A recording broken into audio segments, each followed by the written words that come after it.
mean, that's kind of more than I was expecting, I would say. Yeah. Yeah. I mean, that's a Diablo. Yeah. You know what else is going to last 40 hours? Hey. This podcast, we sure do love to ramble. We're back. Whoa. What's up? Welcome back.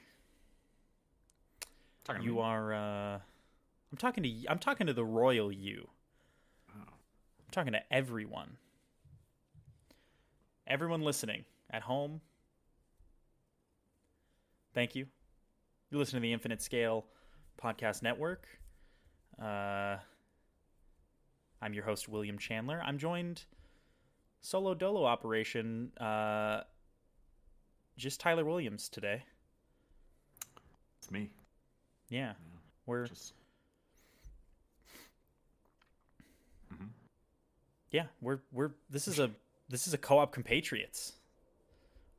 Again, finally. What was the last one? I think literally the last one was Astroneer. Was Ashner? Yeah, I think it was. Yeah. That was like September. Man, God, what a good game.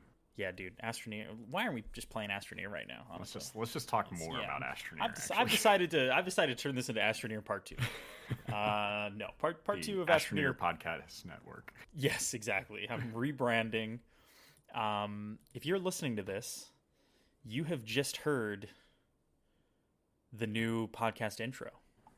Also, the new music. It's nice. Something. I don't want to say it was easy because it's like that makes it sound like it's good. I don't know. That. Okay. Yeah, I mean, listen. 2 hours and a synth piano mapped to my keyboard. We made some shit happen. But, you know, I'm proud of it. As the kids say, I think it's a bop. Thank you. So. That's very nice. Thank you. I mean, you know, I had a good time doing it. It's just something to work on, you know? Distract me from the void. You know what has distracted me from the void lately? Please go on. Is it Outriders? It's Outriders. Nice. Yeah. Yeah. Yeah. Yeah. Deep. Okay, so that's what today this was unplanned, let's say. In the sense that, you know, the Outriders demo came out. We'd both kind of chatted about it briefly. Without knowing much about the game, I would say. I mean, yeah, I knew next to nothing about it. Yeah. I had heard a little bit of preview coverage a while back that it was, you know, basically the meme thing to say was that Square Enix is putting out a Destiny. Yeah, they got a Destiny. Yeah. They got a Destiny, bro. And that I don't think that's necessarily untrue, but obviously I think it sells Outriders decently short. Because this game's surprisingly good.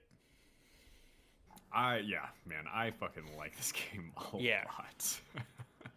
I like it a lot. We'll kind of describe the roller coaster of emotion that comes along with playing Outriders, but I think we both stepped away from our time with it, ready to plop down the $60 to see the rest of it. Absolutely. You know, who knows if it's going to hold to that quality. But here I'll just hit us with the basics here. So Outriders is what do they call these things now? A looter shooter.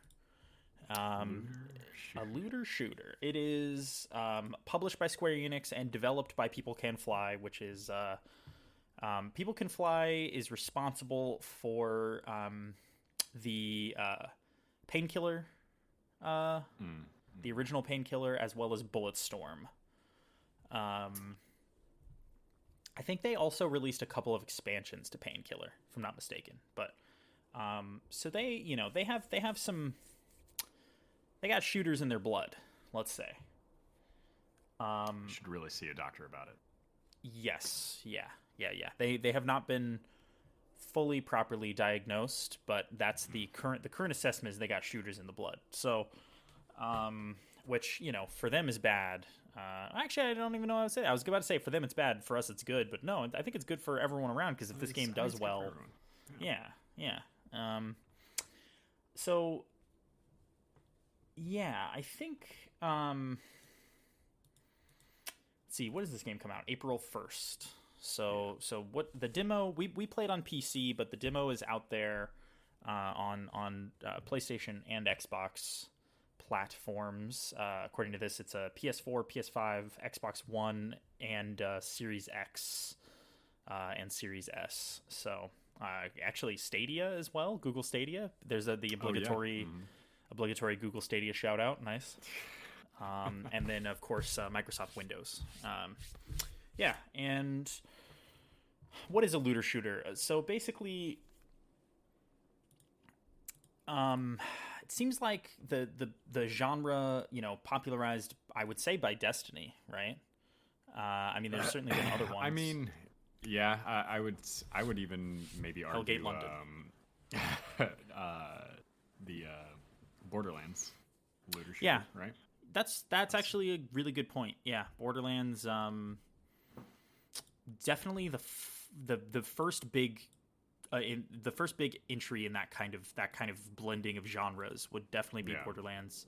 I think the interesting thing about what these games have become is that they've basically gone from like what Borderlands was, which is a set campaign, right? Like, hey, we've developed a campaign that you could play single player or multiplayer, and it's a bunch of content, play from the beginning to the end, and then maybe there's some DLC campaigns or something like that to kind of drag you through the rest of it, right? But what these games have become is more like an MMO, really. Where it's like, hey, we have maybe a shorter campaign here, and then, we expect you to do a bunch of repeated content or dailies or things of that nature, maybe a raid even. And, based on our assessment, Outriders seems to fall more in the former category than the latter, I would say. Yeah, it seems that is the case. So we were just looking at that article just before the podcast here, and it outlines that the campaign for Outriders is expected to be about 40 hours, which is pretty decent. I'm pleasantly surprised, honestly, that's the case, because I honestly love I love the story. I love the storytelling in this game. It's so ridiculous. I mean, I'm sure we'll get there. Maybe we're getting a little bit ahead of things here, but oh man. Yeah. So good. I mean, I think it's pretty easy to say that that's the first thing that really hooks you in a bad way. Like immediately, it hooks you in a bad way, because it's almost like it's like a sci-fi original TV show you just can't fucking look away from.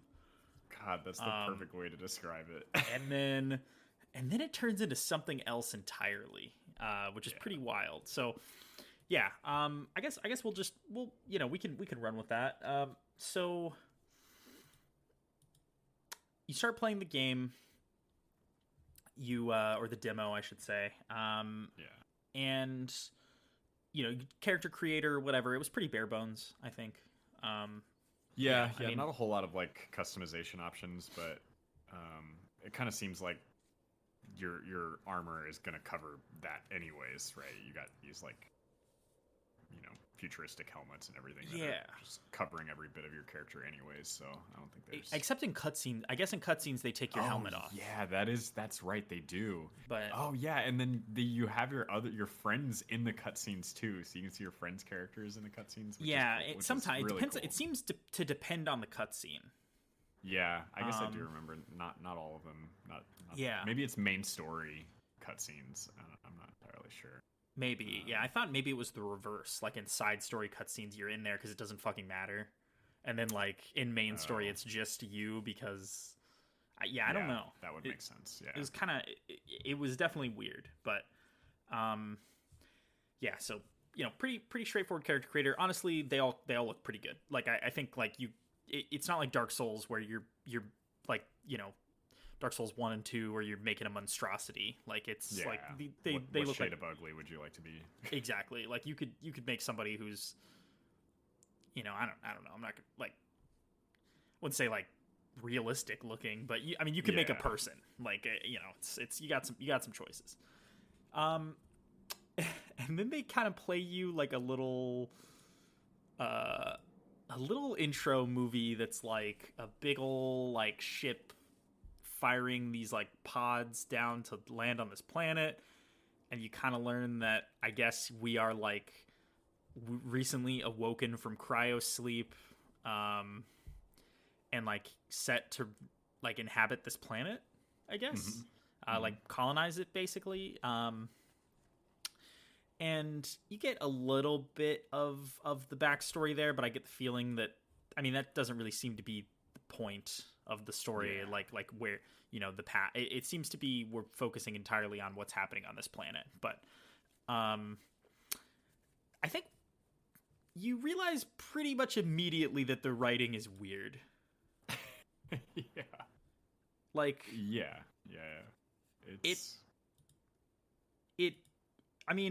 People Can Fly is a Polish studio. They're based in Warsaw, Poland. So, it could be just non-native English speakers writing like very relaxed, like almost like grungy English dialogue, Yeah. Like these people are not speaking properly. There's a lot of like slang and. Yeah, no, it is. And yeah, I don't know. I think, just like the first character that you meet, just like. Talking about the cowboy hat guy? Yes, he totally like just set the tone for this game for me. Yeah. Like. Yeah, it's like it's a joke. It's gotta be a joke. It's gotta be. It's so funny. It's like. I feel like that guy is like what other countries view like Americans as. Like it's like yeah. He's like this like future space cowboy guy. Like everybody else is in like normal like futuristic garb, and he's like wearing like a leather coat and like a long like trench coat looking like type, a duster. And like he's a cowboy and he's got a cowboy hat. Yes, this, like ridiculous like handlebar mustache thing. I don't think they give you like what year it is. I don't remember seeing a year anywhere. I don't recall either. But they say it's been you guys were like frozen for like 80 years or something, and we can assume based on the tech that they have that this is not like probably even in our century, right? Like this is like we're talking like a 22 23 kind of situation. Like so this is maybe a couple hundred years from now, but this guy talks like he lives in Montana today. Or maybe even like 50, 60 years ago. It's so funny, man. But then to make it even worse, like, whatever, his delivery's like fine. It's just like a meme. Like I don't think his voice acting is like all that bad. What makes it really, really, really weird is that your character's voice acting sounds like that guy is just there for a check. Like he like, I don't know how he auditioned and got the gig, because there is nothing to indicate that he's like doing any acting whatsoever. He's just like, hey, what's going on?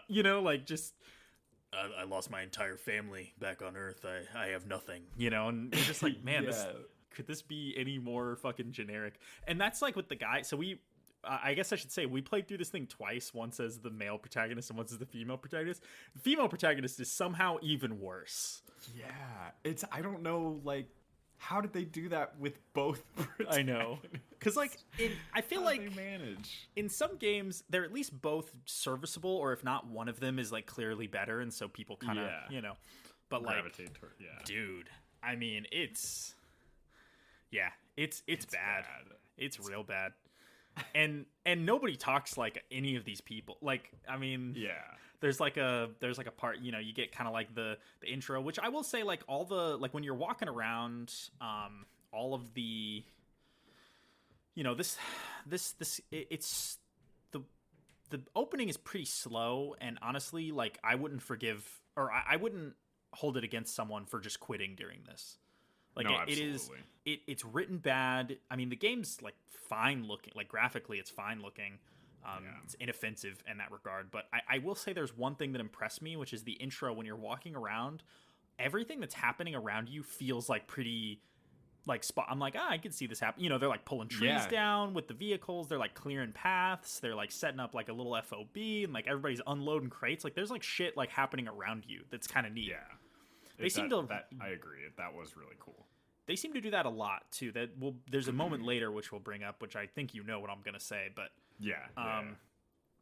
but like and then so basically they just send you around to talk to the different key players, but it feels weird because some of these people you already know, but like you guys are talking like you are dumping like exposition.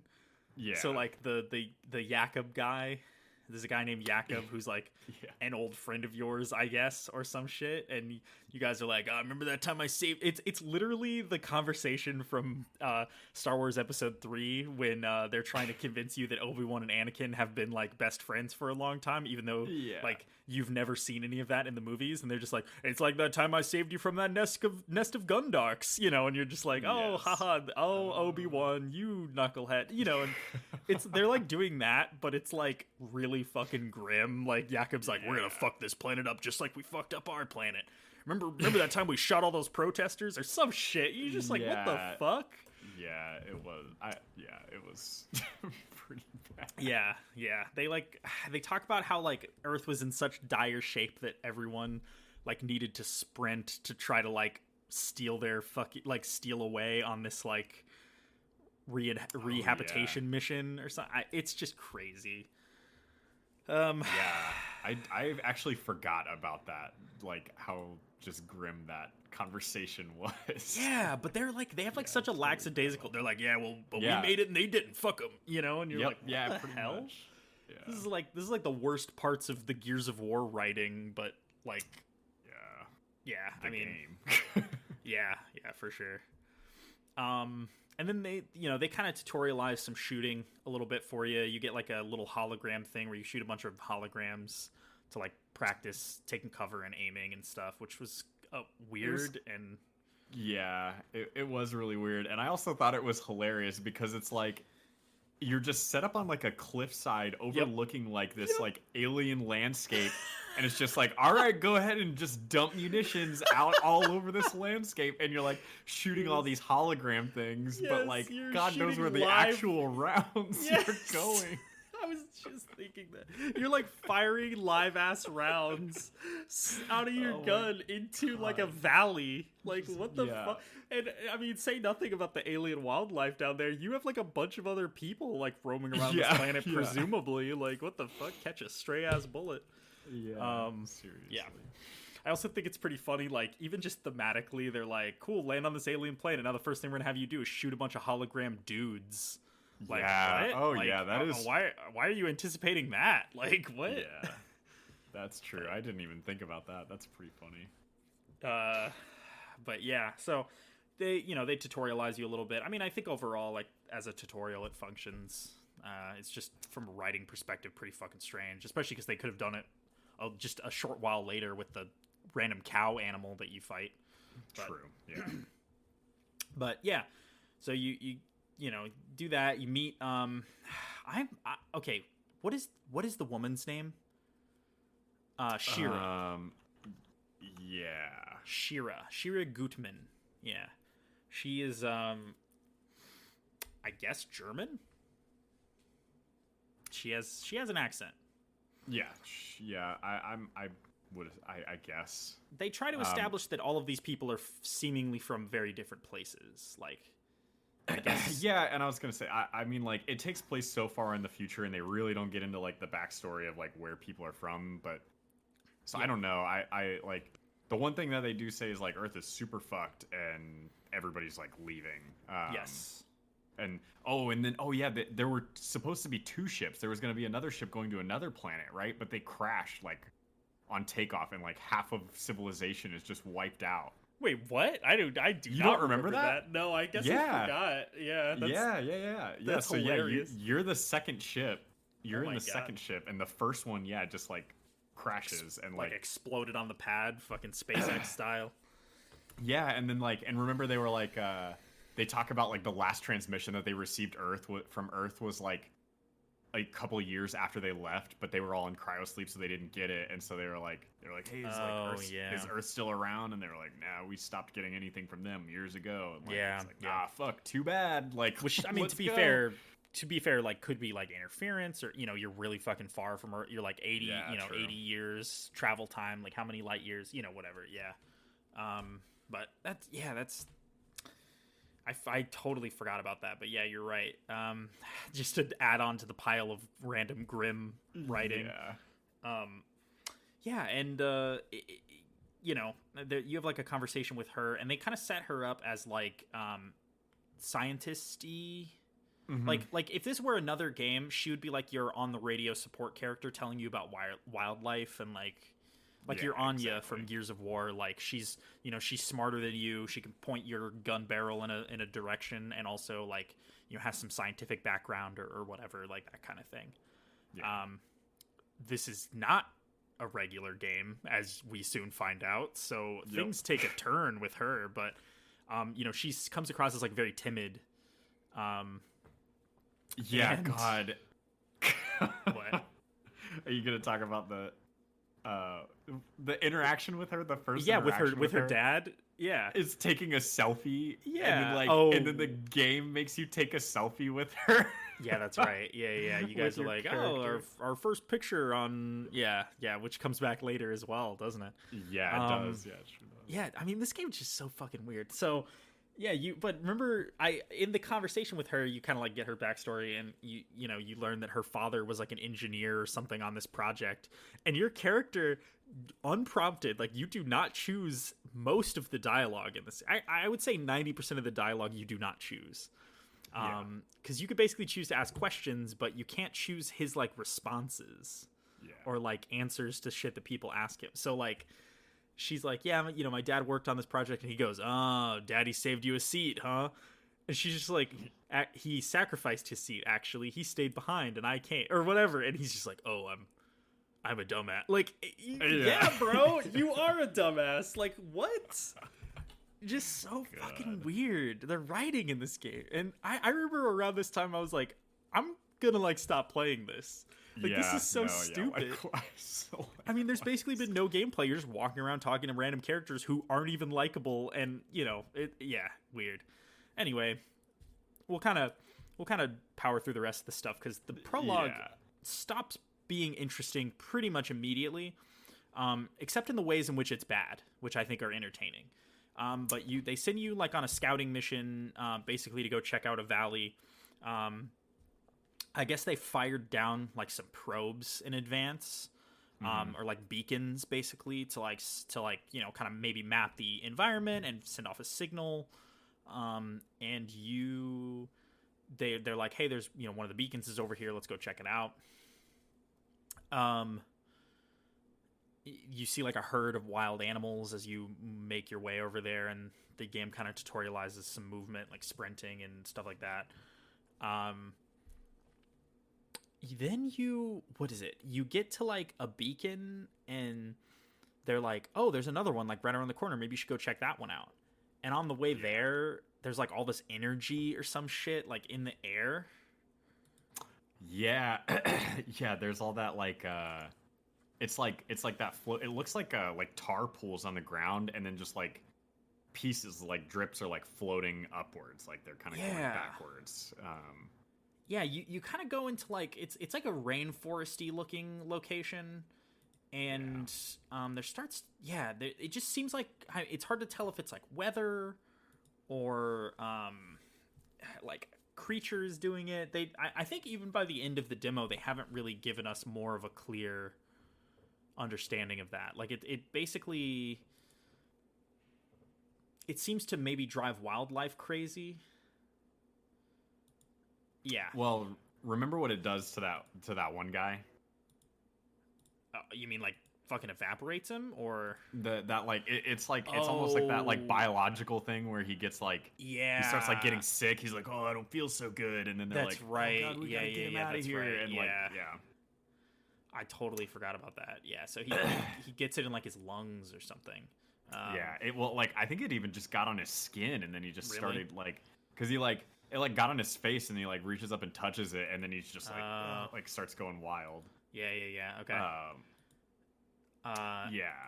And then you find the beacon, and you realize that like the signal's not coming from that beacon; it's actually being relayed from that beacon, meaning there's like somebody else out there. And while you're in the middle of kind of puzzling that over, just this big like anomaly storm, like energy storm happens, and there's like a pretty bad gameplay section where you have to dodge like lightning strikes. That thing was terrible. Yeah, it's not great. And then there's like, this is where shit like you really start to feel like this game's gonna be wild, is that cutscene right after where your character's like dodging shit, and that one dude gets hit by the beam of lightning and just like fucking evaporates, just like disappears, like vanishes into thin air. Or like that other character who gets hit, and like for some reason it's more slow with them, so they're like slowly being like seemingly like I mean, just their molecules are like being like ripped apart. Basically. And they're like screaming. Like it's like brutal. Just like, what the fuck is going on all of a sudden? It was a really gnarly cutscene, for sure. And then you take a direct beam hit, and you see like a vision. It reminded me of Mass Effect. There's like a part in Mass Effect early on where you get like this apocalyptic vision. The apocalyptic vision in Mass Effect is much cooler, by the way, but like this is like weird. You like see like, I don't know, the sky and like atmosphere like dirty, like Mars like, and it's hard to make out much of anything. There's like a few humanoid looking figures, but you take a direct hit, you do not evaporate, and then you escape in like a little APC vehicle. In that truck,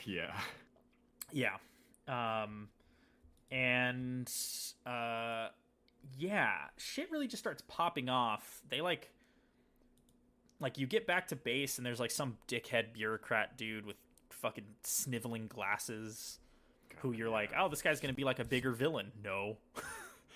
No, he's like kill. They need to be quarantined, you know, and you guys have like people who are sick from the black ooze, so they're like dying, and the ranger cowboy hat dude is like, no, hell no, like y'all aren't gonna quarantine us, and that dude just fucking executes cowboy hat guy. Just shoots him. I was like, man, this guy's gonna be like a key character. I was like in it for that guy. I was like, this is gonna be my favorite character of this game. I can tell. And very unceremonious. Just and whips like the gun out. No like, you know, fucking fanfare or anything. It's just like gone like 1 second later, and then just moves on with the cutscene. Your character's like, no, and then like you're shooting people. You're like back in the game. You're like in the gameplay. So they basically at this point, I feel like they tricked me into thinking this was a cover shooter. Which it kind of is. Yeah. Like it's like Gears of War. It's third person. You take cover, and you pop above cover, you know, by holding the right mouse button, and you shoot. The shooting feels fine. It's like very serviceable. Like I would say, you know, it pales in comparison to something like, you know, a Gears of War or a Destiny, or, you know, whatever. Like most like shooters that have kind of cornered the mechanical feel of shooting, like a lot of feedback. but it makes up for that lack of good feeling with just like gratuitous violence. Yeah, absolutely. The gun that they give you in this section, I had forgotten about this until like I was thinking about it again, is a gun that makes people explode. Really? Yeah, it has like a red barrel, and you fire a bunch of shots into them, and if you do enough, it's like the Needler. It's like a Needler. Once you fire enough into them, they like explode into a mist. Oh my god. It's ridiculous. It is like absolutely silly, especially considering these people like you came down here with them. Like they are like part of your mission. And like you literally landed like an hour ago.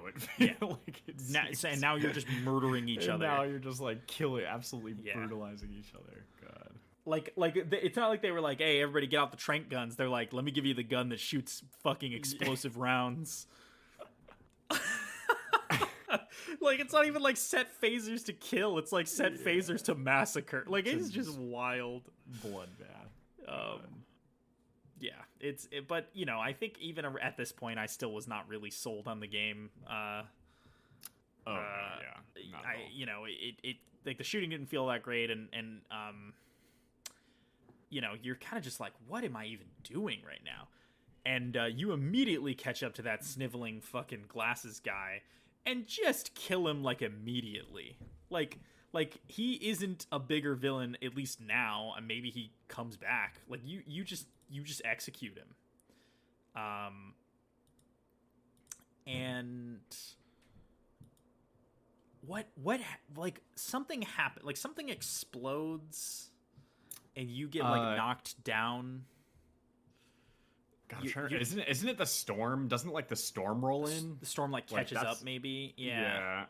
You get very injured, and maybe it's like you're like talking to the dude, and the storm hits him, and it like pushes you away, and he dies that way, or something like that. But you're not looking good. They think you're gonna die. So what's her name? Shira? Is that what I said? Yes. Yeah. Shira puts you back in cryo sleep. Yeah. To save your life. Yeah. Yeah. She's like, we'll be right back. Yeah. Totally. This is just a second. And I remember I was in voice chat with you, and I was like, I'm not gonna wake up for a long time, am I? And you were like, I was like, okay. Yeah. So she's like, we'll get you medical attention, then we'll come back. You get out of the pod and you don't know how fucking long it's been. Yeah. But like shit is just, it looks like fucking Mad Max out here now. Like it is just mud and blood and like just rusted old structures. And you get taken captive by these guys with like weird masks. I never really did they mention what the deal is with the masks? No, I don't think we've found out.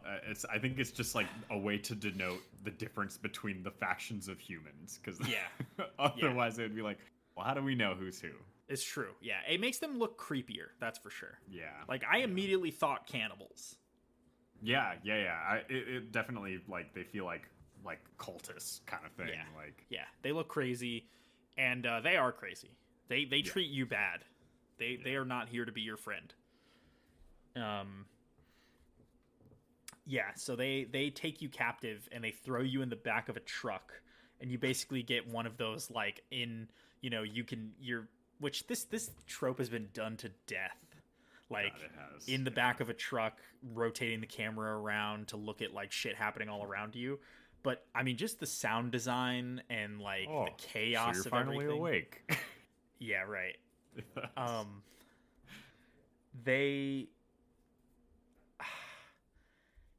mean, I cannot understate just how much of a left turn this felt to me for a game that I thought was like completely generic and predictable and like borderline hopeless. To pull a stunt this interesting, I think the thing that makes it really cool also is that like during this drive, a lot of stuff happens that makes you like reroute or like stop, and all of it feels like shit that would actually be happening. Like, I guess I should explain. So basically you're driving through what is essentially like World War I trenches. They've just dug these massive muddy ass dirty trenches, and there's just bullets flying everywhere, fucking explosions, dudes running around, people dying, so much yelling, fire. Like, it is just crazy. Like, it is so hard to figure out what's going on. And yeah, I mean, they just take you on the tour of this war, and your character is also confused. And I feel like this is the only good performance this character gives. True. They're like, they're like, what are you talking about? Like, war, you know, and the other guy's like, well, you just wake up or something, and then like, you don't say anything, and the guy's like, are you fucking kidding me? All right, well, let me catch you up. Like, here's what's happened. And basically, like, the gist is that there was not enough resources. The planet, you know, the kind of colonization part did not go all that well, and you know, the humans split into two factions almost immediately and just started killing each other. He explains all that while you're standing at this gate, and then, you know, he's of course on one side, so he makes it seem like it's the, you know, the other side that really fucked everything up. And so he's like talking shit, and there's another guy in the bed of the truck with you who's also a prisoner, and he seems to be on the other side, and he's like, that's not true, this is bullshit.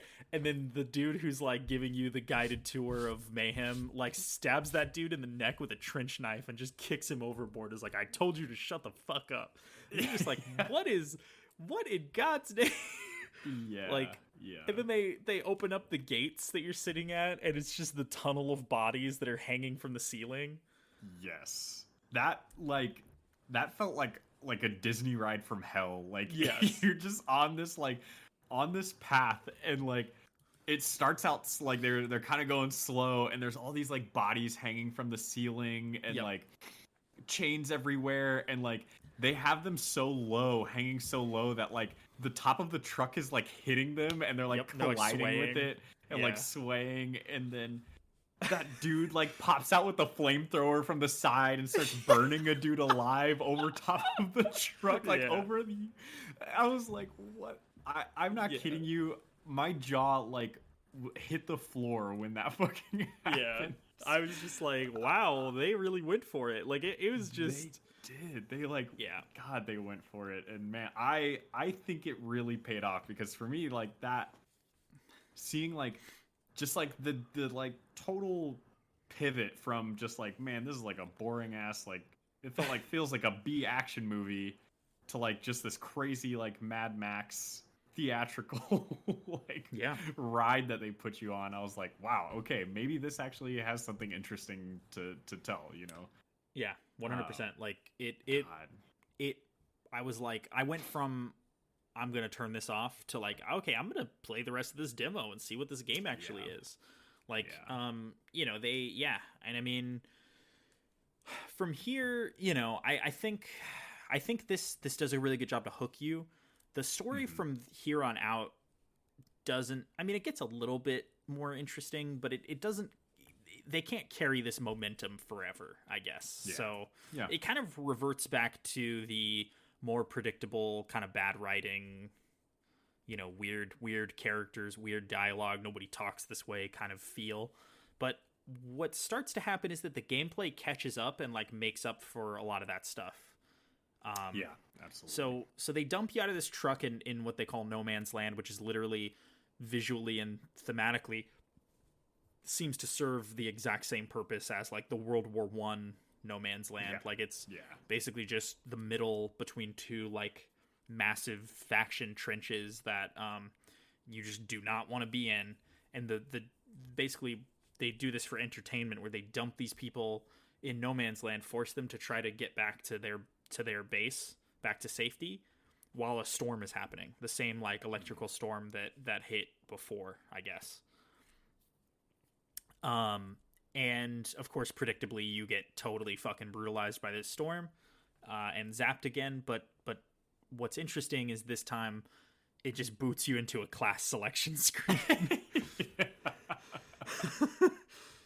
Like you literally get struck, and then it just like a menu comes up, and you're like, okay. No, it's that pole that like rebar goes through your chest. Like, it's just like thunk, and then you go to your knees, and like the screen fades to black, and then class menu. I totally forgot. Yeah, you literally just get impaled by a piece of rebar, which it's like, the fuck, like why are they building with fucking rebar in whatever year this is? But it's pretty funny. Maybe we figured it out, who knows. It's true. Maybe it's very dense rebar. It's made out of a new future metal. Anyway, so you die, finger quotes, and then they're like, cool, now pick which kind of fucking crazy motherfucker you want to be. And it's worth noting that like the class selection images make these characters look like inhuman. Yeah, they look nasty. Yeah.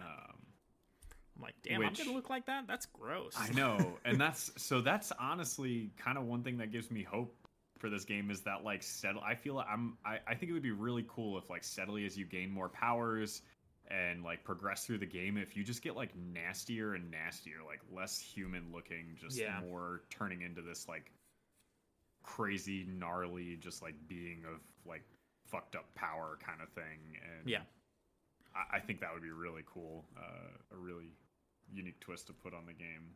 But we'll see, I guess. It like completely takes you over or something like that. Like, I mean, it kind of seems like they're really trying to paint most of humanity as like the bad guys, as like why are they even trying to settle another world? They destroyed one, that kind of thing. Like, it kind of seems like that's like the prevailing narrative here. So I'm curious. Well, there's a lot of different ways it can go, and they don't give you a lot of information in this demo. No, sure. It's they keep it tight with where they want you to think this could possibly lead. But so class selection. So there's 4 classes, just from left to right on the screen. You've got the Technomancer, which is what you played the first time. That was from my first playthrough. I did it. Yeah. So that for you, Technomancer is basically the longer range of the 4 classes. They classify it as a support role, which is interesting because it kind of seems like it deals just as much damage as anybody. But so I think I think one thing that the game does pretty good is that it seems like there's no designated healer role, there's no designated support role kind of thing. Like everybody can kind of damage and heal for themselves, which is cool. But I would say that so like the Technomancer, all of the abilities around the Technomancer deal with like you plant like a landmine, you can throw out like a turret, or you have like a like this what would it be, like a mortar type of thing that launches mortar rounds at your enemies and stuff. And so you just kind of throw out your abilities, and then you can kind of forget them and just go back to shooting. And you seem to really like it. I did. I liked it a lot. I think so. And before we get too far into the class thing, I think it's worth mentioning each of the classes heals in a different way. They heal themselves. You heal yourself, and it's kind of based off of what your class is tailored towards as far as like range. So like the Technomancer is intended to be kind of a long range, like using like snipers or like single shot rifles, kind of at a range, and so killing enemies at range heals you. And so I kind of liked it, being able to sit back and just like sling out my different little support items or support skills. And man, I mean, they do a lot of damage. They're pretty gnarly. Like that mine thing. What do they start you with? What's the first skill they start you with? The mine. So you like throw out this like landmine or like proximity mine kind of thing. Almost like a grenade. But like it'll sit there until somebody gets close, basically, and then once somebody gets close enough to it, it'll detonate. Yeah, I mean, if you throw it right at somebody, I assume it'll detonate right there. It'll immediately detonate. Yeah, cool.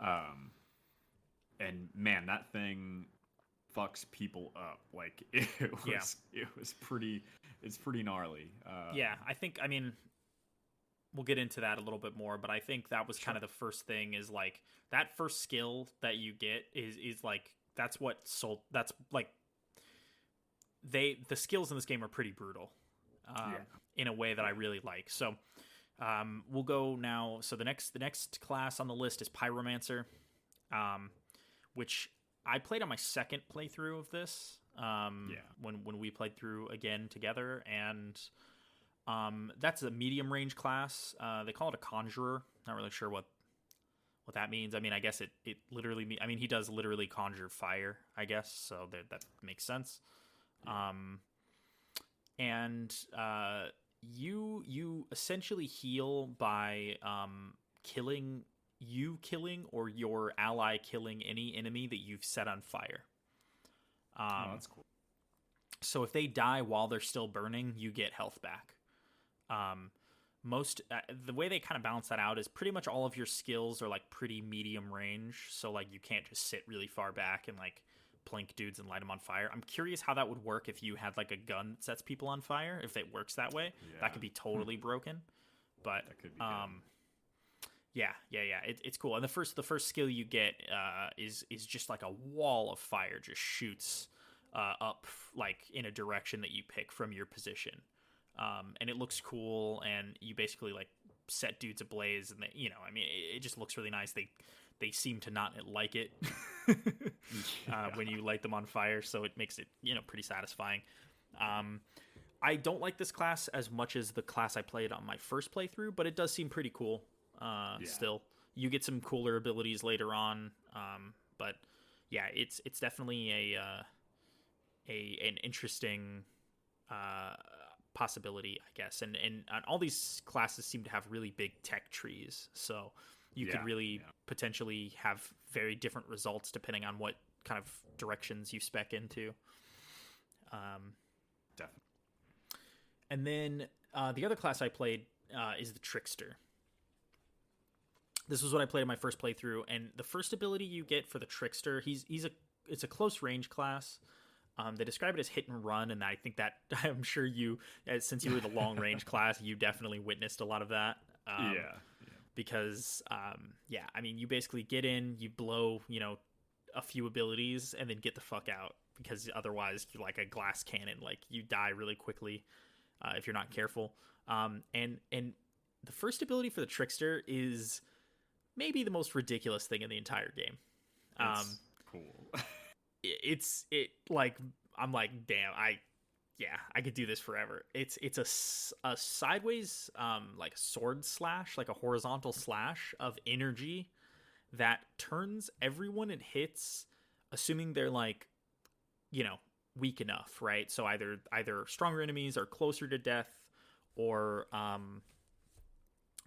like these first enemies you meet are basically just cannon fodder. So like I'm killing everyone in one hit with this thing, and it's like a horizontal slash that turns them into a skeleton. It like literally, and it goes in kind of slow motion, and there's just like effect that plays, and they're like, it like cuts across them, and then this loud like screaming almost sound. It sounds like you left the kettle on. And it like plays that, and then all of a sudden their skeletons just explode, and all of their fucking flesh and meat just like flies into the air, and you're just like, what the hell? Like the first time I did it, I was like, what is this game? Yeah, it is gruesome to watch. Like, yeah, it's ridiculous. So cool. It's ridiculous for sure. I love it. Never gets old. And then the last class is more of a tank class, right? It's called the Devastator. Mm-hmm. You played it.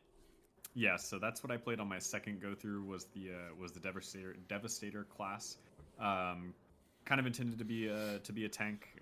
So your first skill is like it's like a kind of like a cone shape in front of you, like a knockdown. Like you like punch the ground, and like it sends like shock waves out.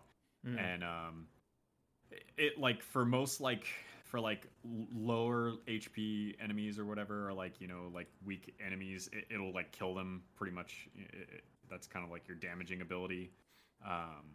It's okay. It's kind of it's not bad. The second skill was like it's like an armor, like you like pull rocks out of the ground and like plaster them all over your body, and you're just like this rock, like a rock person. Oh, cool. Running around, and it like you it looks essentially pretty get funny. Like, yeah, it does look pretty funny. Yeah, it's unfortunately not very cool looking. They could have really, I feel like, done some cool design with that and made it look sick, but you look kind of goofy. But you take like 60% less damage while that's up for a couple seconds. Yeah. And then the third ability that you get, in my opinion, is the most useful one and was the coolest one. You like activate it and you like teleport back like up in the air, and you're suspended up in the air for a second, and then you get to like kind of like browse the combat field beneath you, and then you get to like select an enemy. So like as you're like looking around, enemies are being highlighted, and you kind of want to do it where there's a bunch of enemies, and you'll click and it'll like just send you soaring in, and you'll land like right on top of that person and just absolutely just demolish them. Nice. And it's really cool because it lets you like go from being kind of far back in like the backfield to just being right in the middle of like the melee. Yeah, I didn't know it functioned like that. That's really cool. I could only ever see it from how it looked when you were doing it, and it looked really crazy that way too. It basically just looks like you called in artillery, like it literally just fucking slammed into the ground and just shit flying everywhere. Yeah, it was really neat. Yeah, so it looks cool like when you're doing it, but I have to imagine like seeing another character do it probably looks way cooler. Really nice. Yeah. I would imagine so. Yeah. Yeah, it's funny. It's funny how this game it's basically like every class, whatever class you're playing, every other class you play with is like an advertisement for that class. Like all the time. Like I could see myself playing all 4 of these classes because just. Yeah. Even if it wasn't something that I was playing, if I was watching you do it, it just looked really fucking cool. Yeah, a lot of a lot of the skills look sick. Yeah, it's kind of silly.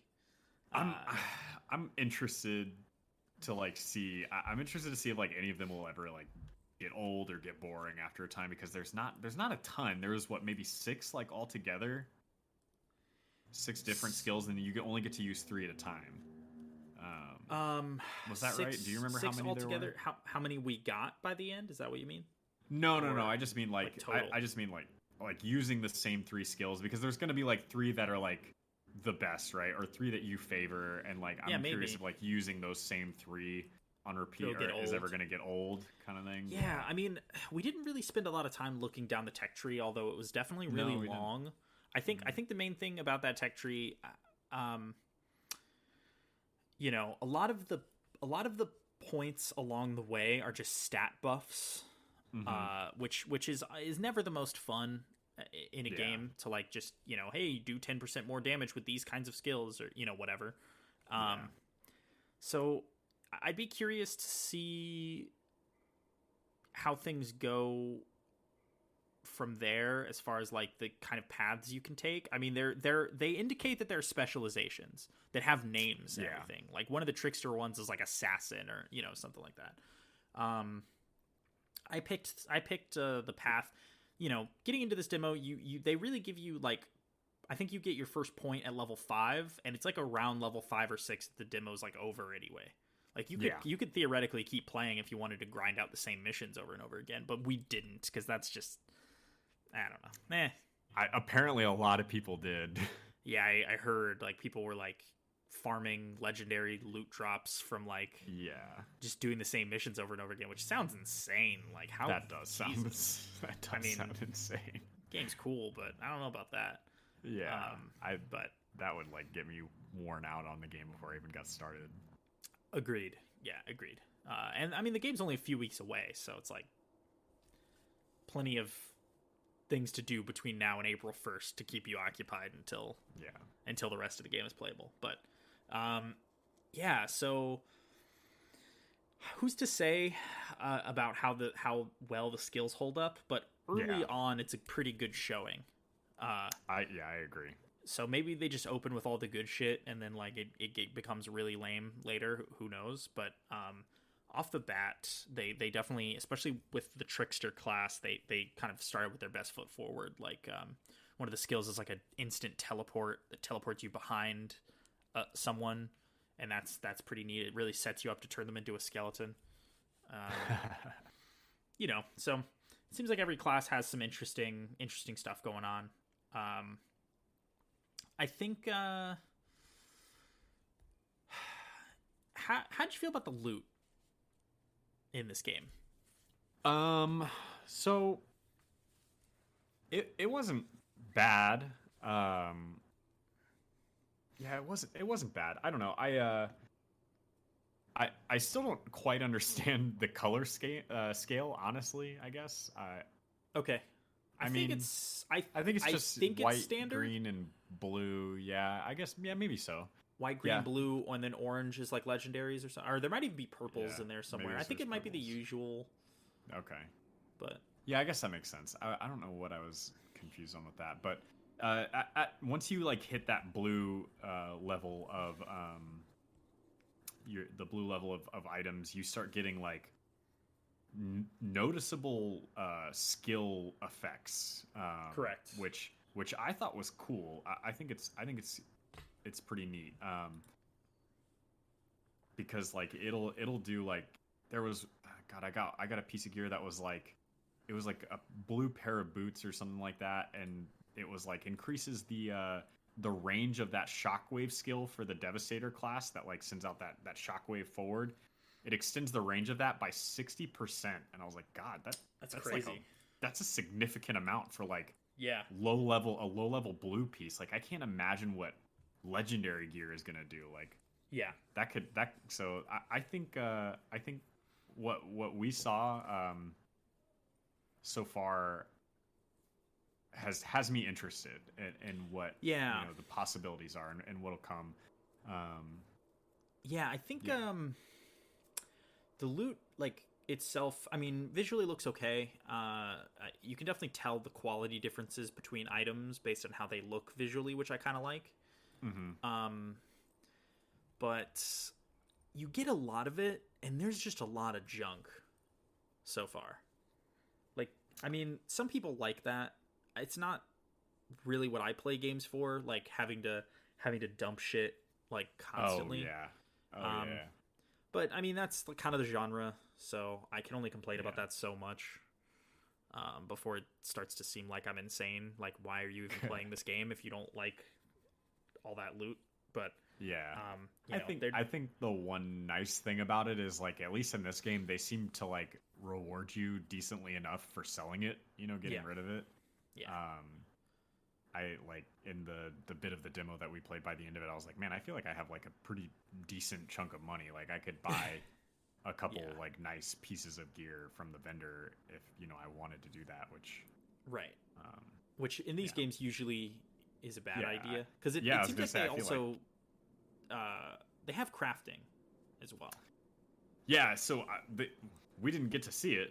No, it's not in the demo, but they give you materials. We got to collect the materials, but we didn't get to, obsessively, I might add. Yeah.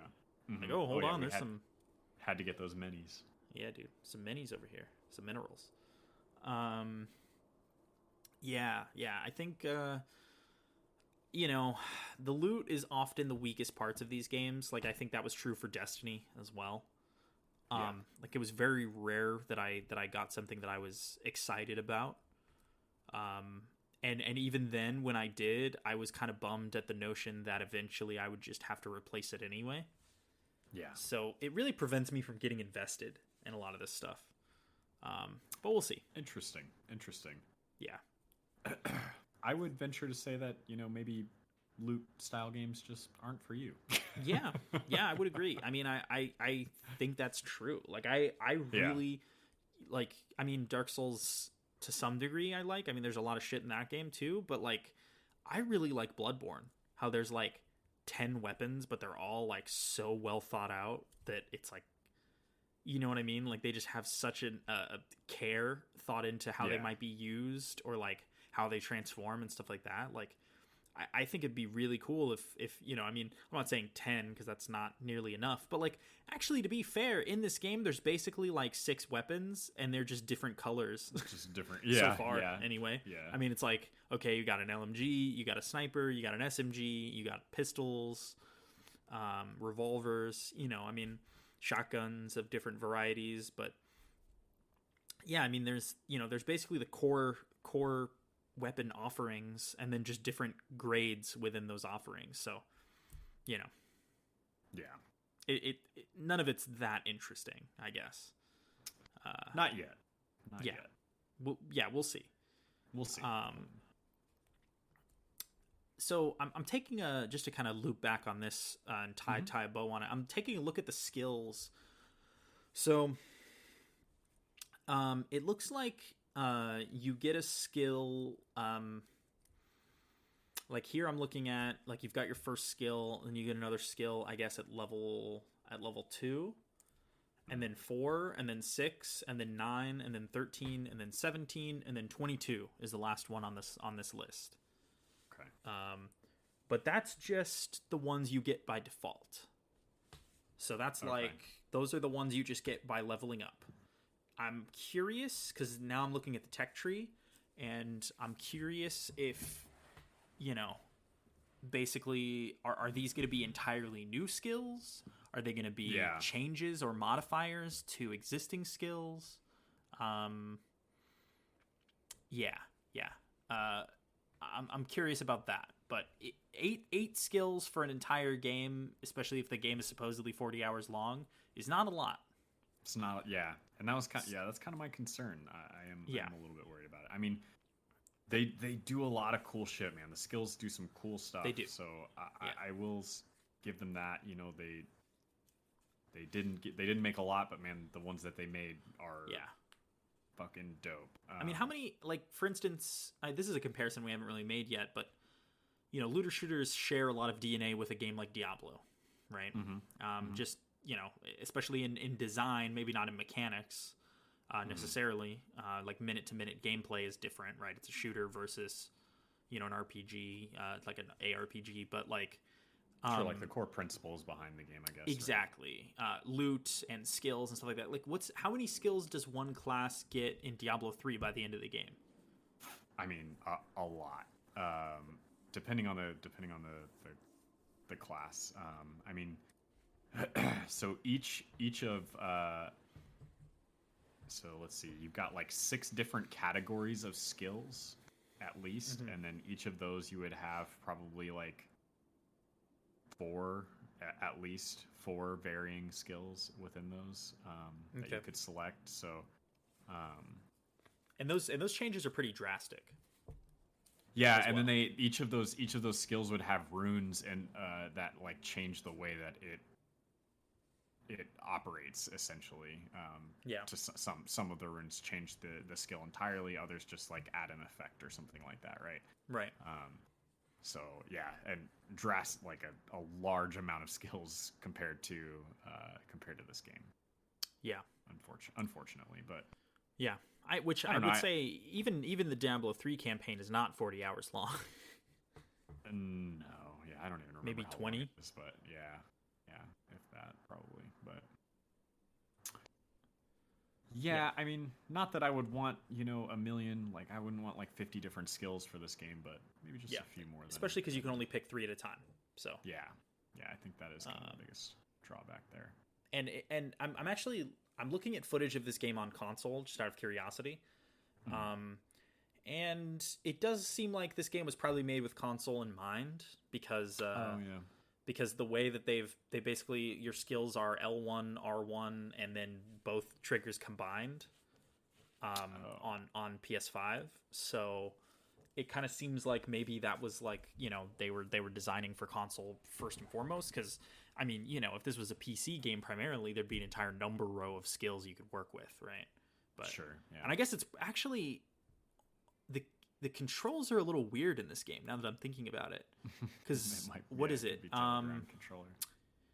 Because like switching guns is not the number keys, right? Oh yeah, because if you hit skills. your number keys, you hit your skills, yeah. So 1, 2, and 3 are your basically assigned skills there. And then to change guns, it's like Q switches you to between the main 2 guns, and then you can have like a third sidearm essentially. Yeah, if you hold Q down, it'll hold swap Q. to your... Yeah. You can also scroll wheel through your guns.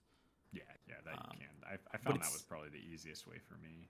Yeah, except I think if you just scroll, you do not get your sidearm. You don't get your sidearm, no.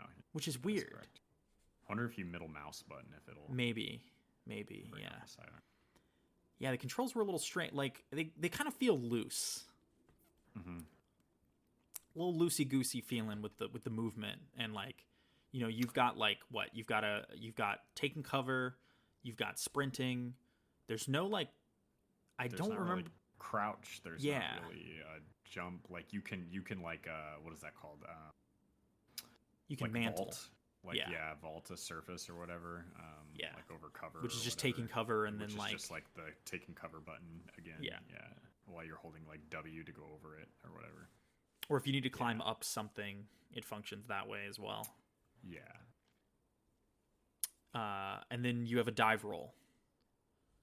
That's right, yes. Which is like pressing control in a direction. Yeah, or double tapping the direction. Or double tapping the direction, which is... I did that a lot accidentally early on. I did too. Yeah, I did that a lot too. Yeah, and the aiming, I think it feels pretty good on mouse and keyboard. I'd heard mixed things about controller support on PC. Oh, interesting. Like it didn't feel very good, which happens a lot in PC ports. You know, especially like shooters. You know, so I could definitely see that. Yeah, and then, you know, I think maybe just hitting on, like, we don't need to go through the whole step by step of the demo, but you basically get back into you know, you wind up in no man's land. You pick your class, you fight your way out, murder a lot of dudes. You get back to base and you discover that Shira, in like the what is the opposite of a glow up? Oh god, yeah. A dim down. Yeah, a dim down for sure. Like basically, like it looks like she's missing an eye or something. She has like a fucking eye patch on. I think she's wearing an eye patch. Yeah. She's basically like the commander of this faction for some reason, which is like, okay, I mean, she was the smartest probably, so, but yeah, I mean, they killed the goddamn cowboy mustache man, so true, he would have been the leader. That's true. He would have been, but yeah, I mean, it's kind of funny they don't really get into that very much, so maybe they will more later, but they talk vaguely about the chaos. But they don't really talk about how she became like the de facto leader. But yeah, I mean, she like does not seem at all. She is nonplussed, I would say, about your return. I would agree. And man, she's like, you like show up and she's just like, oh, it's fucking you. Yeah. Cool. Like. That guy I put in a fucking cryopod 30 years ago. Like, fucking sorry I forgot about you, I guess. I don't know. Yeah, 31 years, she says. Which, man, she looks fucking rough for being 31 years older because she was like young in the beginning, right? She's probably like in her 20s, so she's like maybe, let's say she was like well, just for a good round number, we'll say she was 25, you know? So, sure, so 30 years later, 55, I mean... Especially going through a war. I guess, I mean, I guess that'll gray you, give you wrinkles, sure. Yeah, it'll make you your eye falls out at 52. You know, that's just the normal stuff. So happens. Yeah, I mean, she is, she is just like, yeah. You got to sleep for 30 years. You want a fucking welcome party? I had to watch a bunch of people die. Like, you were sleeping for 40 years. Meanwhile, I was fighting this goddamn war. Is that an exact quote? That sounds like it feels like it. I mean, I feel like every time she refers to the war, she just says this goddamn war. Yeah. There's actually, that's something we forgot to mention. There is a lot of cussing in this game. Oh yeah, more than any human being actually cusses. Is even the main guy is just like, man, fuck this, fuck that, fuck, you know, like he's just like, whoa. I remember, who was it, I think it was Jeff Gersman on the Bombcast was like laughing because everybody just says ass every other word. He's like, I've never heard ass so much in my life. It's pretty funny. Oh god. And then, you know, the story kind of, you know, you basically kind of agree to help her out with the war, with your newfound abilities. You kind of meander around a little bit, doing some tasks for her. There's like a cool part where you come up out of the trenches and there's like a bunch of tanks alongside you, like driving up and like shooting. Kind of calling back to that early part where you're like setting up the base and all the vehicles are around you doing stuff. Like it's neat. The staging of the levels is really neat. Which is something that you don't see a lot, and like it feels like so many game worlds are very static, and I don't want to mislead anyone. The game world outside of some select moments is very static. Absolutely, but the ones, I mean, like that one, the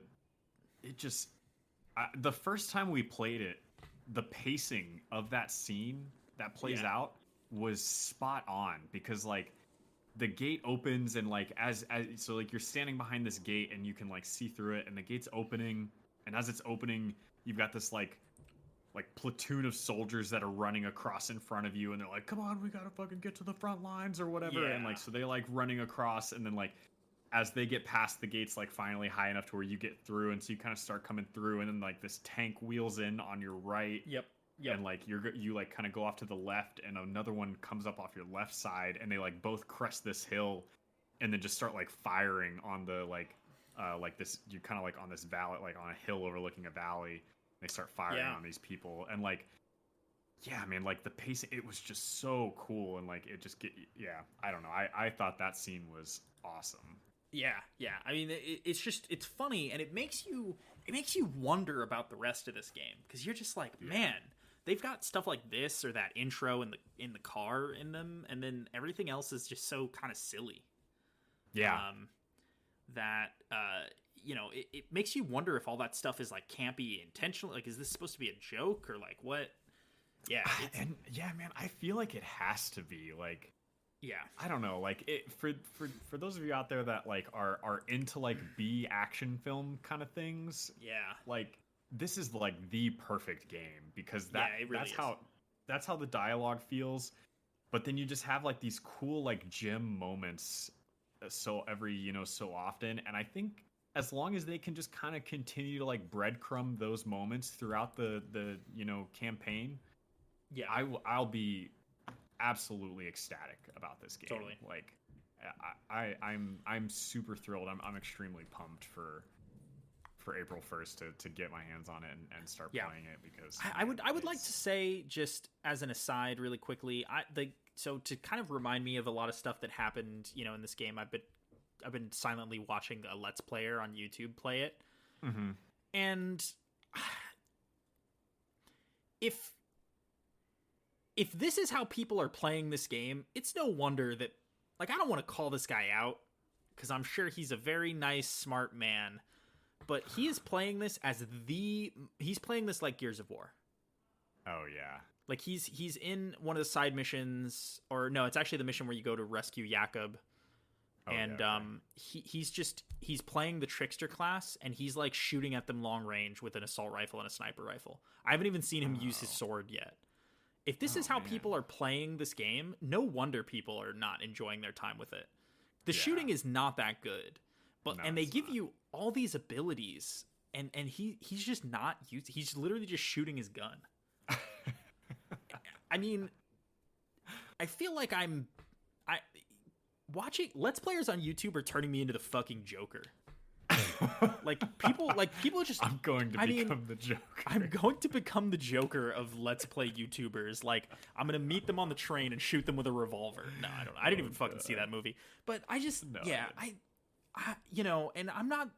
I really try hard not to be that dude who's like, you're playing this game wrong, because like it's pretty hard to make that argument, right? Like there are tons of ways to play games. That's why they're an interactive medium. People should make their own fun. But I can tell you right now, this guy's not having fun. I mean, it just doesn't look like he is. I don't know.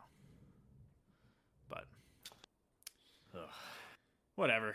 I mean, just play the game that we want you to play it, and play the game. Have a good time. Yeah, play the game. At least use your fucking powers. I mean, they gave them to you for a reason. Yeah, but they're such a cool part of it. It's essential. Because I could see, you know, I mean, I'm like, if they took the powers out of this game, I would not think this was a worthwhile purchase in any capacity. But anyway, yeah, I think if this game is missing any of those like key functions that we were talking about, like it wouldn't be worthwhile. But just because it just so happens to have all of those things, it's like the perfect storm thing. Yeah. Yep, I agree. And I mean, you know, I think just kind of as like a last little, I want to give a special shout out to what is it, Lieutenant McLean? Oh my god, is that the name? Is that right? I think so. Yeah, I think that's right. It's either it may be Captain or Lieutenant, but I think McLean's right. Yeah. Special shout out to Lieutenant McLean. There's a side mission where you have to rescue him.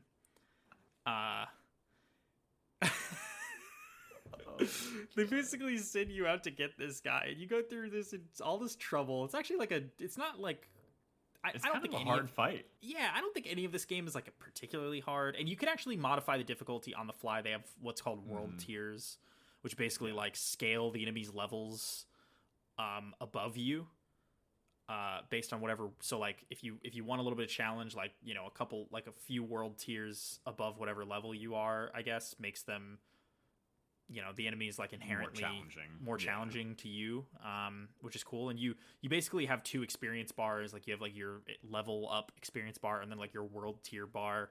And like as you do stuff, both will level up independent of each other, which is cool.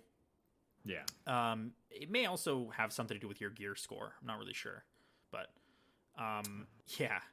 And so the fight with Lieutenant McLean, or not with, in an attempt to rescue him, is not easy. Like it's you know, you start to run into other people like yourself who have abilities. I think they're what they call them the altered. The altered, yeah. And you run into more and more of those. Like at first they're like boss battles, and then you start to kind of just bump into them semi-regularly as like little like leaders of squads, almost like the elites in Halo, like, but you know, a little stronger, I would say, like just basically like the leaders, the de facto kind of squad leaders. And you know, go through a hard fight, cutscene plays out, they show off like this really huge creature. Yeah. That was kind of cool. It was cool.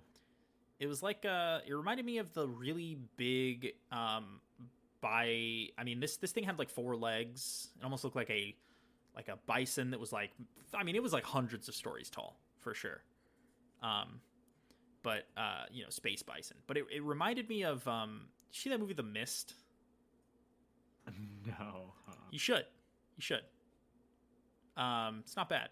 It's got Thomas Jane in it, I think, right? Sure. I don't remember who's in it. Anyway, and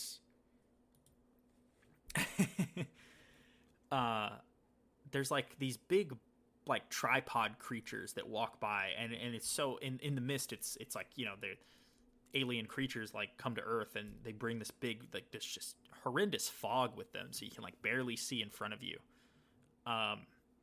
And the creature's so tall that like you can't even see anything but its legs, because it's just shrouded in the fog. And that's kind of what this reminded me. Like this thing is just huge. It's massive. And you see it in the distance, and it kind of just ignores you and goes about its business. But then you hear something like burrowing off to your right, and you look and there's like a trench that's collapsed, and there's a guy like, hey, help me, whatever, blah, I'm trying to get out of here. And it's like it's one of the mask guys, one of the crazy guys, like the cannibal dudes, and you're like, oh shit, and you pull him out, and you guys kind of stare at each other for like an awkward second, and he's like, and your character's like, should I like, like, you don't say this, but you kind of look like you're about to fight, and he goes, don't shoot, like we're helping each other out, like, oh, and then he like pulls a guy out from behind him from out of the collapsed trench, and it's Lieutenant McClane. And Lieutenant McClane's, oh, thank you, soldier. Yep. And the other guy's like, cool, now help me get my dudes out. And he like goes back towards the trench to like dig his guys out, and Lieutenant McClane just pulls a fucking pistol and executes the guy in the back of his head. And we were just like, what a dick, dude, like, what the hell? And your character kind of looks at Lieutenant McClane and is like, what, really? And Lieutenant McClane's like, oh, it's a fucking war, you think we're all just gonna sit around here doing nothing? And immediately gets shot in the fucking head from off screen by a sniper, like, just wiped out. And what does your character say? It's like something really ridiculous. It's like, oh fuck, man, really? Like, he's just like, just disbelief. Like, after all that, like, after everything. Like, just disgruntled about the turn that's taken. God, it was, man, oh yeah, and he like, I forgot, Lieutenant McClane, not only does he kill the guy, not only does he shoot him, but then he throws a grenade down to kill the rest of the guys. To kill the rest of that dude's squad. Of the squad. That's just down casually down lobs a hole. grenade. And then and then just like sniper, like, spinning shot, like, sends him, spinning and drops in him. the head. Oh my god. Like, we literally both burst out laughing. It was so stupid. It was ridiculous. Oh no, your character says like, why do I even bother, or something like that, like slapstick. It's like, oh man, like he like slaps his knee, like, dag nabbit. And there are so many times like that, like, God, I can't remember what it was, but earlier I want to say it was like during the during like the tutorial part, like, one of the like the other characters says a line that's like, where that's kind of like heroic or whatever. It's like we must boldly go where none have gone before kind of thing. And then like, your character's like, hey, that's my line, like acknowledging like that they're supposed to be like the hero of the story or whatever, and like are the main character of the story. God, just so much of that writing. It's so ridiculous. It's all pretty bad. I mean, it's sometimes it's bad across the board. Sometimes it's bad in like a really entertaining way, but a lot of the times it's bad in just kind of a bewildering way. Man. Yep. It's a thing. That's for sure. What a good game. That's you could say that again. So I think, all this is to say we're definitely interested. Absolutely. I think, and something we didn't really talk about enough, but maybe we'll just do briefly here, is the ways in which it seems like the classes play together is pretty nice. I agree. They seem to synergize really well. Like, as like in our first playthrough, when I was the trickster and you were the long range, the technomancer, it seemed to be easier that time. Like, we had a easier time. Like, we were just dishing out damage. I think those two classes synergize really well together. Yeah. Which, who knows? I mean, could become problematic later because we're both a little squishy. But I mean, I think, what is this? It's 3 players.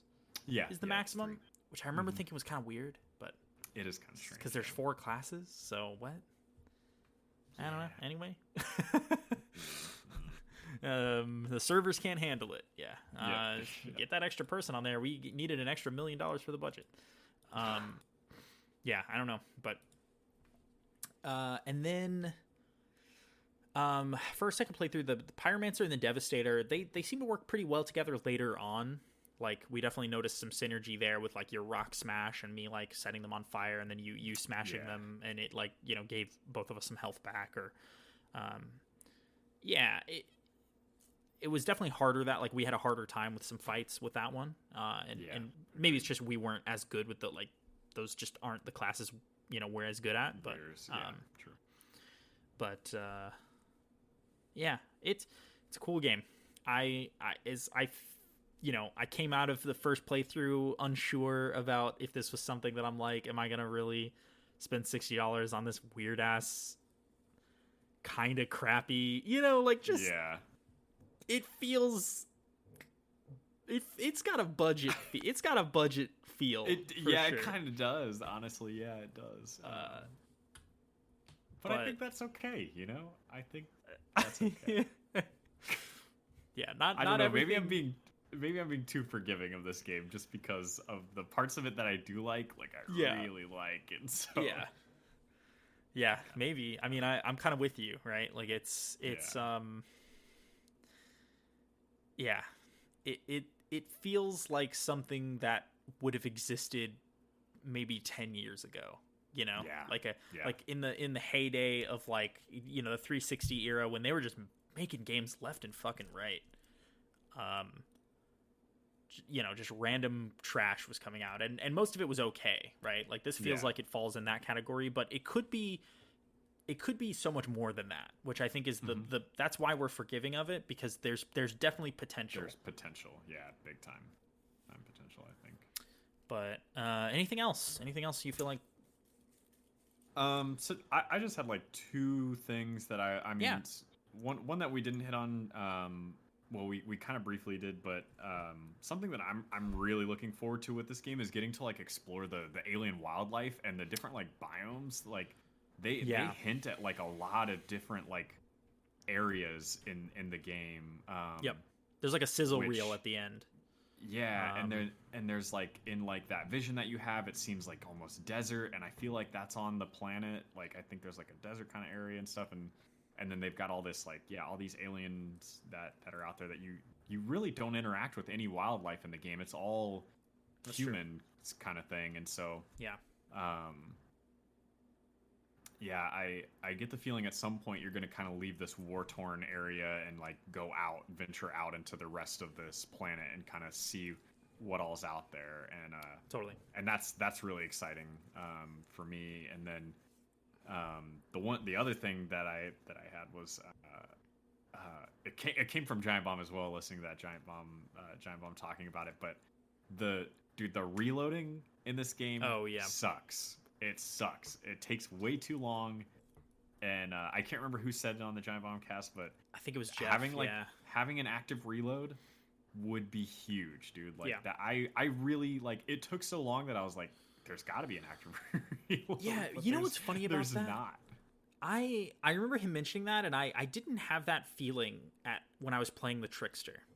Oh, really? I didn't notice that until I was playing the Pyromancer, and I think a lot of what it was that as the Trickster, I spent a lot of time teleporting around or, like, jumping around, or, like, getting in there, meleeing, you know, doing my sword slash. We didn't even mention the fact that there's, like, a regular F key melee that's just, like, not on a cooldown like a skill, and it's class specific, so it does different things. It does some stuff.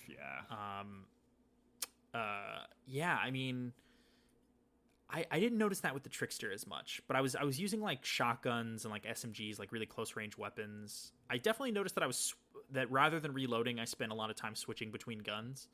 But I think with the Trickster, it's just so chaotic. You're just in and out. You're kind of, you know, constantly, like, it's like inhale, exhale kind of shit. You're like, you know, getting ready, teleport in, you know, exhale all your abilities, just smash 1, 2, and 3 all at once, and then, like, fucking get the fuck out of there. And with the but I will say, when I was playing the Pyromancer and you brought that up, I did notice that. Like, there was a lot more downtime in that class. So, yeah, I don't think it's a huge problem, and I bet a lot of those skills, like, a lot of the stuff on that tech tree will probably increase, you know, reload speed or maybe magazine size or just things that might, you know, a skill alleviate. And give you more time to fill those gaps and stuff. Yeah, exactly. So yeah, that is definitely possible. But you know, I never turn down a good active reload. That's I do like active reloads in games. They're always fun. I mean, but yeah, I there are lots of little quibbles like that, I think, with the way this game plays. I remember thinking that the loot interface was kind of whatever. Like I felt like I had a hard time comparing with my various guns. Like it just wasn't as seamless. Yeah, I agree. And it does that thing where you have to hold down the button on something to confirm, like Destiny. Yeah. I think a lot of games have been messing up that interface lately. Yes, I agree. Yeah, I agree. We got to get our interface science down. We got to get it down. Where's Sean when you need him? UX expert. Where's our UX? Yeah, UX UI. Get him in here. Yeah, no, I mean, I think that's something I you're right. The sizzle reel, like the little post demo kind of teaser about the rest of the game makes it look like there's a bunch of different biomes, wildlife, a lot of different maybe new main characters, like stuff like that. Mm-hmm. Like it does make it look a lot more interesting. There's like a snowy mountain peak, cool stuff. It looks like you're basically on a road trip. Yeah, just road tripping across this alien planet, which would be cool. Yeah. Yeah. Oh yeah, and there's the truck. Like they you get if you pre-order the game, you get skins for your weapon and you get skins for your truck. So it'll be interesting to see what that's going to be like. If that's just going to be like a cutscene truck skin, or like if you're going to be actually driving around in like these big open world area type things. True. Yeah. Maybe they have some hubs. Yeah. Thing that would be sick. Yeah. I feel like I could see it being maybe almost like your ship in Destiny. Where it basically just takes you from mission to mission, and that's what the skin is used for, because they had skins in that game too for your ship. They do, yeah, they do. Man, that would be so disappointing. Yeah. Wow. But yeah, man. Well, thanks for chatting. Yeah. I felt like I needed to vent makes it sound bad, but I just needed to get my thoughts out about this thing. I needed to preach, man. I needed to spread the good word. Spread the gospel of Outriders. Spread the gospel of Outriders. Honestly, it's kind of like spreading the regular gospel these days, in the sense that shit's kind of working against you. People, I feel like people have low opinions of this game online, or mixed. It's like people either love it or they hate it. It's kind of which, I mean, I can understand. This is definitely not everyone's game.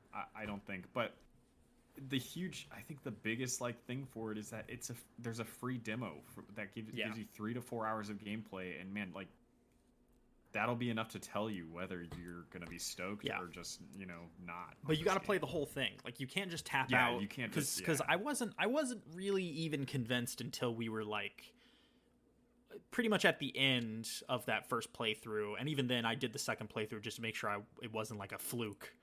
It was one of those things where I was very wary of this game, and even when I was being charmed by it with the various stupid writing decisions and skeleton turning shit, I think the cards are stacked against this game for sure. I don't know what it is about it, but you just go into it and you're like, what even is this thing? It just does not ingratiate itself to you immediately. So yeah, I think people, if you're going to check the demo out, I definitely recommend it if you like third-person shooters, if you like, the kind of ability style of game like Destiny and that kind of thing. At least give it a shot and see how you feel. I mean, it's definitely not amazing, but there's some fun to be had, and it it's different. Yeah. So it's definitely different. But yeah, I think that'll do it. Thanks to everyone for listening. We'll be back hopefully soon with, who knows? Maybe we'll talk through some more of this game at some point. I hope so. Yeah. But yeah, that's it for us. And thanks, Tyler. Thanks, man. Yeah, thanks for having me. All right. We'll see y'all next time. Peace.